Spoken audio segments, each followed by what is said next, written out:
মাননীয় স্পিকার, আপনাকে ধন্যবাদ। মাননীয় স্পিকার, আমাদের ইসরায়েল এবং ইরানের যে যুদ্ধ, সেই কারণে আমাদের তেলের মূল্য এবং তেলের প্রাপ্যতা দুটোই কিন্তু অনিশ্চিতের দিকে।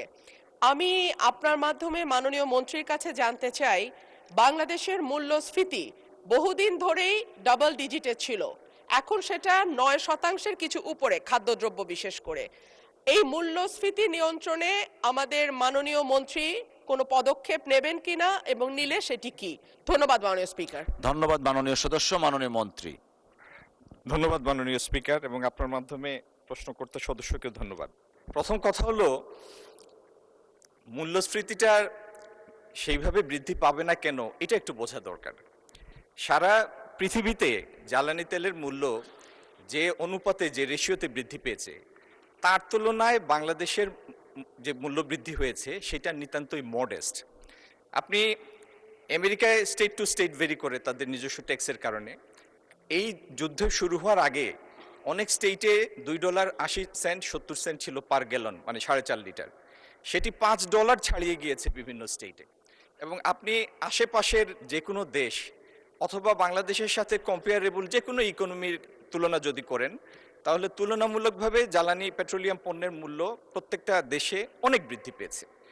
এবং অনেকগুলি দেশে জ্বালানি মূল্য বৃদ্ধির এই প্রক্রিয়াটি অটোমেটেড, মানে এটা স্বয়ংক্রিয়ভাবে ট্রিগার হয়, এটার জন্য সরকারের আলাদা কোনো পদক্ষেপ নিতে হয় না।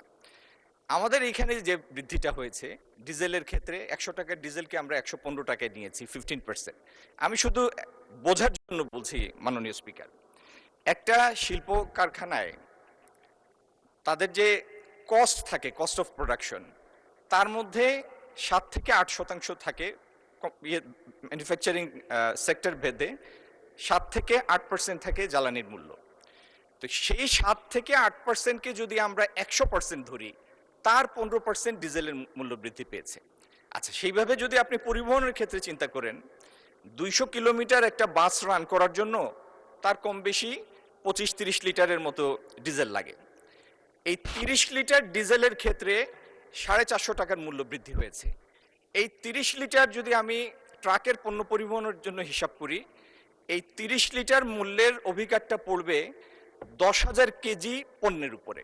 তার মানে এমনি শুনলেই যেটা মনে হয় যে জ্বালানির মূল্য বৃদ্ধি পেয়েছে, কিন্তু আমরা যদি পরিবাহিত পণ্যের ইউনিটের ভিত্তিতে হিসাব করি, তাহলে সেই বৃদ্ধিটা ওরকম মূল্যস্ফীতির জন্য ওইরকম মানে মূল্যস্ফীতির ঘটানোর মতো উদ্দীপক কিছু না, ওরকম কোনো এলিমেন্ট না।